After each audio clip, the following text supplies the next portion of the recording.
और हरियाणा में सभी 90 सीटों के महा एग्जिट पोल के आंकड़े बीजेपी को झटका देते हुए दिखाई दे रहे हैं। और यही बड़ी खबर है, महा एग्जिट पोल में हरियाणा में कांग्रेस की सरकार। हरियाणा में कांग्रेस को 54 सीट महा एग्जिट पोल कहता है। हरियाणा में बीजेपी को 26 सीटें मिल सकती हैं। आईएनएलडी गठबंधन की बात करें, 2 सीटों का अनुमान सामने आया, जबकि अन्य के खाते में 9 सीटें जा सकती हैं। महा एग्जिट पोल के आंकड़े आपके सामने रख रहे हैं और ये आंकड़े राहत देने वाले कांग्रेस के लिए हैं, क्योंकि 54 सीटों का आंकड़ा, 90 सीटों में 54 सीट पर कांग्रेस का अनुमान है। बीजेपी के लिए 26 सीटों का अनुमान है। आईएनएलडी गठबंधन की बात करें, जो बसपा के साथ था, 2 सीटों का अनुमान है। अन्य के खाते में 9 सीटें जा सकती हैं। तो हरियाणा के रण में नतीजों से पहले एग्जिट पोल के आंकड़े कांग्रेस के लिए खुशी का संदेश लेकर आने वाले हैं। आंकड़ों में 56 सीटों का अनुमान, और कमोबेश अगर आप हर सर्वे को देखेंगे तो हरियाणा में कांग्रेस के लिए बहुमत वाला संदेश, ये आंकड़ा, ये अनुमान सामने आया है। और इसी से जुड़ी तस्वीरें भी आएंगी, क्योंकि एग्जिट पोल से गदगद कांग्रेस के तमाम नेता हो सकते हैं। तमाम सर्वे में भी यही, लेकिन हमारे एबीपी न्यूज पे महा एग्जिट पोल के आंकड़े आपके सामने हम रख रहे हैं। बीजेपी को 26 सीटें मिल सकती हैं। आईएनएलडी गठबंधन की बात कर ले तो 2 सीटों का अनुमान है। अन्य के खाते में, अन्य में जेजेपी भी आती है, 9 सीटों का अनुमान जा रहा है।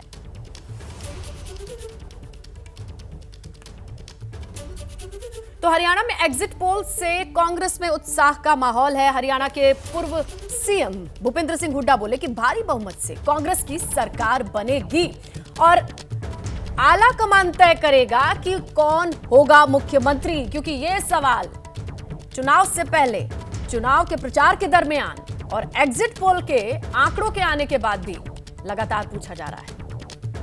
तो इस तरह की ऐसा है, ये जो मौजूदा सरकार है मुद्दाहीन है, क्योंकि इनके पास उपलब्धि कुछ नहीं है। इनको चाहिए था कि 10 साल हमने ये कार्य किया, अपनी उपलब्धि बताते। हमने मेट्रो बढ़ाई, हमने रेलवे लाइन बढ़ाई, हमने इंफ्रास्ट्रक्चर बनाया, हम बड़ी यूनिवर्सिटी ये बनाई, हमने बेरोजगारी इतनी ख़त्म करी। तो कोई बात थी, मैं भी इनका स्वागत करता भी, ठीक है, कुछ तो किया इन्होंने। वो कुछ करने का है ही नहीं, सिवाय कि कानून व्यवस्था, बेरोजगारी बढ़ाने का, घोटाले पे घोटाला करने के सिवाय कोई कार्य नहीं था। लेकिन शैलजा के मुद्दे को बहुत भुनाने का प्रयास किया इन लोगों नहीं, ये तो क्या करेंगे, आप लोगों ने करा, आप लोगों ने कहा। हालांकि मुद्दा कोई नहीं था, सब कांग्रेस जन है, शैलजा वरिष्ठ नेता है, सबको पता था भी क्या होगा। चुनाव प्रचार में आपको टारगेट रखा है, आपको टारगेट। ये तो कुदरती बात होती है, जो आता दिखता है उसको टारगेट किया जाता है, तो खास बात नहीं। और खट्टर साहब को करेंगे, खट्टर साहब की तो फोटो हटा दीजिए पीछे बता। सर जो घोषणाएं की थी। एग्जिट पोल के बाद अगली बड़ी खबर का रुख करते हुए बात करते हैं इजरायल के लेबनान पर ताबड़तोड़ हमलों की। इजरायल ने 30 से ज्यादा ड्रोन अटैक्स किए हैं। हिजबुल्लाह के गैस स्टेशंस को निशाना बनाया गया है।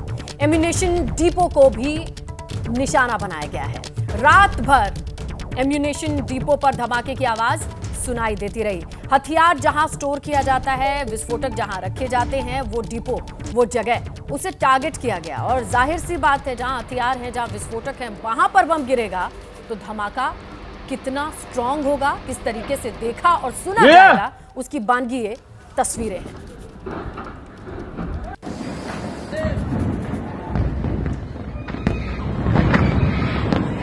सुन सकते हैं आप किस तरीके की ये आवाज, लोगों की चीखने की आवाज यहां आ रही है।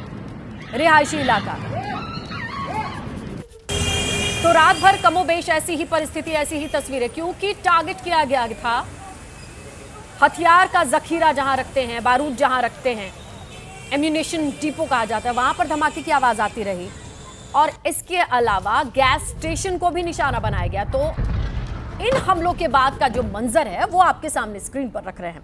और ऐसे 30 ड्रोन अटैक किए गए।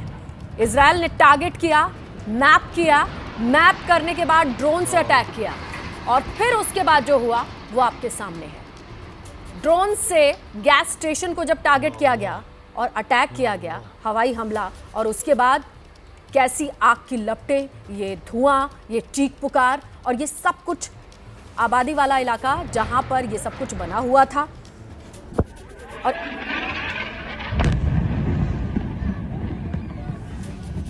आप सुन सकते हैं कि एक धमाका बड़ी जोरदार तरीके से होता है और उसके बाद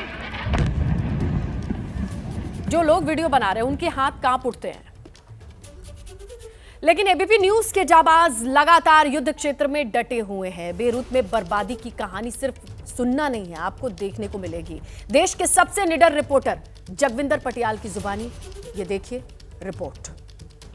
इजराइल ने हिजबुल्ला और बेरूत के आसपास उनके गढ़ में हमले और तेज कर दिए हैं। इस वक्त मैं दाहिए इलाके की उस बिल्डिंग के बाहर मौजूद हूं जहां अभी ड्रोन अटैक किया गया है। आप देख रहे हैं धुएं का गुबार किस तरह से निकल रहा है आसमान की तरफ। इस पूरी बिल्डिंग को उड़ा दिया गया है। फायर ब्रिगेड की गाड़ियां आग को बुझाने में लगी हुई हैं। मैं और नजदीक से तस्वीरें आपको दिखा रहा हूं। और ये केवल एक हमला नहीं किया है, पिछले 12 घंटे के अंदर इजराइल ने तकरीबन 30 जगह पर हमला किया है और उसी में से एक हमला ये भी है। और देखिए किस तरह से फायर टेंडर्स कोशिश कर रहे हैं आग को बुझाने की, लेकिन बिल्डिंग के अंदर धू धू कर ये जल रहा है और ये पूरी बिल्डिंग को टारगेट किया गया है। एक खास बात मैं आपको ये भी बता दूं कि कैसे हिजबुल्ला की कमर तोड़नी है, इसके लिए फाइनल असॉल्ट चल रहा है। और जो मैं आपको बार बार कह रहा हूं, वो दिन दूर नहीं जब हिजबुल्ला के गढ़ को इजराइल गाजा में बदल कर रख के देगा। यानी अगर आप 6 महीने बाद यहाँ की तस्वीरें देखेंगे तो जिस तरह से ये धुआं निकल रहा है, जिस तरह से ये लोग प्लान कर रहे हैं यहाँ से, ये देखिए कितनी बुरी तरह से यहाँ पर ड्रोन स्ट्राइक किया गया है। केवल एम्यूनिशन डिपो और जहां से गैस स्टेशन यानी सप्लाई होती है हिजबुल्ला को, उन तमाम जगहों को निशाना बना रहा है इजराइल। और ये सबसे ताजा और सबसे करीबी तस्वीरें देख रहे हैं। पिछले 2 घंटे से हिजबुल्ला के इस इलाके में घुसने की हम कोशिश कर रहे थे, लेकिन हिजबुल्ला के लोगों ने कहीं भी हमें घुसने नहीं दिया। ये एकमात्र बिल्डिंग है जहां पर देखिए किस तरह से फायर टेंडर्स कोशिश कर रहे हैं आग को बुझाने की। इसके अंदर कौन था कौन नहीं था और क्या सूचना थी इजराइल के पास, उस पर हमला किया गया। ये ताजा तस्वीरें, चंद मिनट पहले ये हमला किया गया है और ऐसी तस्वीरें आज बहुत जगहों से बेरूत में देखने को मिल रही हैं। दाहिए इलाका वो इलाका है जहां पर तकरीबन 10 लाख से ज्यादा शिया लोग रहते हैं और इसे गढ़ कहा जाता है, नसरुल्लाह का, इसे शिया समुदाय का गढ़ कहा जाता है। इसलिए पूरे इलाके को इजराइल ने खाली करने की कल रात फिर से चेतावनी दी और कहा है कि सिविलियंस के लिए सुरक्षित नहीं है। यानी यहां पर हमले इसी तरह से तेज किए जाएंगे। जो 30 हमले पिछले 12 घंटे के अंदर अंदर किए गए हैं, उनमें से उन गैस स्टेशंस को निशाना बनाया गया है जिन गैस स्टेशन से हिजबुल्ला की आर्मी को तेल की सप्लाई होती थी। उन एम्यूनिशन डिपोज को निशाना बनाया गया है जहां से आर्म्स और एम्यूनिशन साउथ बॉर्डर पर हिजबुल्ला के लिए भेजा जा रहा था, जहां पर ग्राउंड पर लड़ाई चल रही है इजराइल की हिजबुल्ला के साथ। यानी हिजबुल्ला की सप्लाई चेन को कैसे तोड़ना है, सीरिया से उसको मदद ना मिले, उसके गढ़ में दाहिए में जहां जहां पर भी उनके इंस्टॉलेशंस हैं, जहां जहां से पूरी प्लानिंग हो रही है, जहां जहां एम्यूनिशन डिपो है, जहां जहां से उनको बाकी सप्लाई का सामान और रसद भेजी जा रही है, उन तमाम जगहों को इसी तरह ड्रोन अटैक से निशाना बनाया जा रहा है। बेंजामिन नेतन्याहू ने यह साफ कर दिया है कि किसी भी हाल में ईरान को बख्शा नहीं जाएगा। ईरान में जो भी उनके ऊपर हमला किया था उसका मुंह तोड़ जवाब दिया जाएगा। ये हमले तेज होने की एक खास वजह यह भी है कि 7 अक्टूबर का आपको दिन याद होगा। 7 अक्टूबर वही दिन था जब इजराइल पर हमला हुआ था। किबुत्स बेरी, रईम और अफराजा वो इलाके थे जहां पर हमास के आतंकियों ने घुसकर कई इजरायलियों को मार डाला था और साथ ही करीब 200 के आसपास बंधक बना लिए गए थे। उन बंधकों को अभी पूरी तरह से छुड़ाया नहीं जा सका है, लेकिन उसके बीच ही लेबनान में हिजबुल्ला के ऊपर हमले तेज हुए हैं। एक तरफ ग्राउंड वॉर चल रहा है और दूसरी तरफ इजराइल लगातार ड्रोन स्ट्राइक कर रहा है। देखिए आप हमले की आवाजें, आज ये पहला है जब दिन में भी अटैक हो रहे हैं। पहले रात के समय में इस तरह के अटैक होते थे। बहुत बड़ी चुनौती है। हिजबुल्ला के अंदर तनाव भी है, आसपास के इलाके खाली हैं, लेकिन इस तनाव की सबसे बड़ी वजह यह है कि जिस तरह से उसके गढ़ में ये हमले हो रहे हैं, उसे लगता यह है हिजबुल्ला को कि इजराइल उसको गाजा में तब्दील करके रख देगा।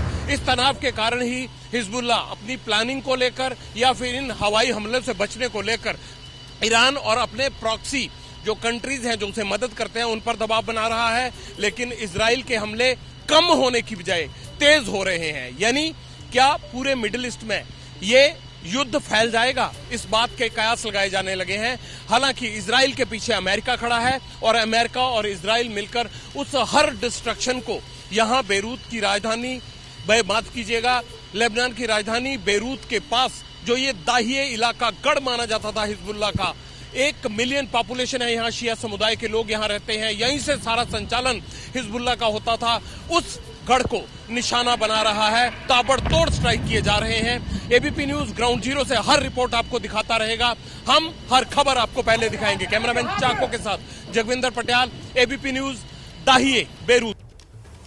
एम्यूनिशन डिपो, ये हथियार का वही डिपो है जहां से हिजबुल्लाह के लिए तेल और गोला बारूद की सप्लाई हो रही थी। देर रात 30 से ज्यादा ड्रोन अटैक किए गए, रात भर धमाकों की आवाज सुनाई देती रही।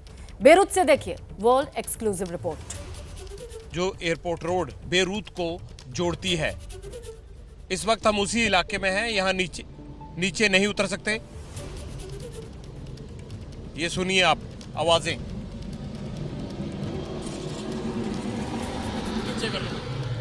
ये है वो एम्यूनिशन डिपो की जगह, देखिए आप, जहां पर इजराइल ने ड्रोन से अटैक किया और पूरी बिल्डिंग को इसको तहस नहस कर दिया है। यहाँ पूरी रात धमाके होते रहे। अब इसका मलबा हटाया जा रहा है। यहाँ नीचे उतरने की इजाज़त नहीं है, इसलिए हम इसी तरह से आपको दिखा पाएंगे। और ये बहुत ही बड़ा और हिजबुल्लाह के गढ़ वाला इलाका था, जहाँ पर वो अपने आर्म्स और एम्यूनिशन को रखते थे। पूरे इलाके में गाड़ियाँ हो, मार्केट हो, बिल्डिंग हो, टूट गई है। बेहद ज़बरदस्त अटैक था और कहा यह जा रहा है कि इजराइल अब MOAB, ये बॉम्ब है जिसका इस्तेमाल कर रहा है। MOAB बॉम्ब वो होता है जो ज़्यादा डिस्ट्रक्शन करता है, उसकी वजह से ज़्यादा नुकसान होता है, ज़्यादा गहराई तक मार करता है वो।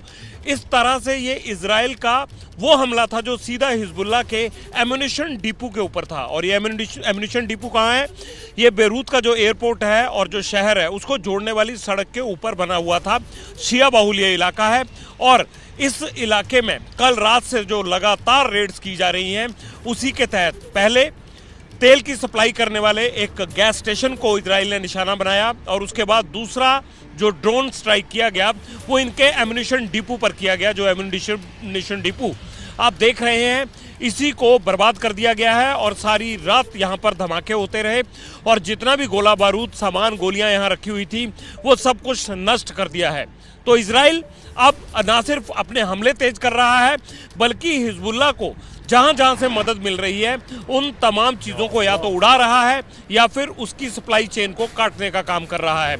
और आने वाले दिनों में इजराइल की ये कोशिश और तेज होगी। इसीलिए हम बार बार कह रहे हैं कि बेरूत का वो इलाका जिसे दाही कहा जाता है, दाहिए के वो 10 लाख लोग जो शिया समुदाय से जुड़े हुए हैं और दाहिए में ही रहते हैं, हिजबुल्लाह के सपोर्टर माने जाते हैं, तो दाहिए अब अगला गाजा होने वाला है।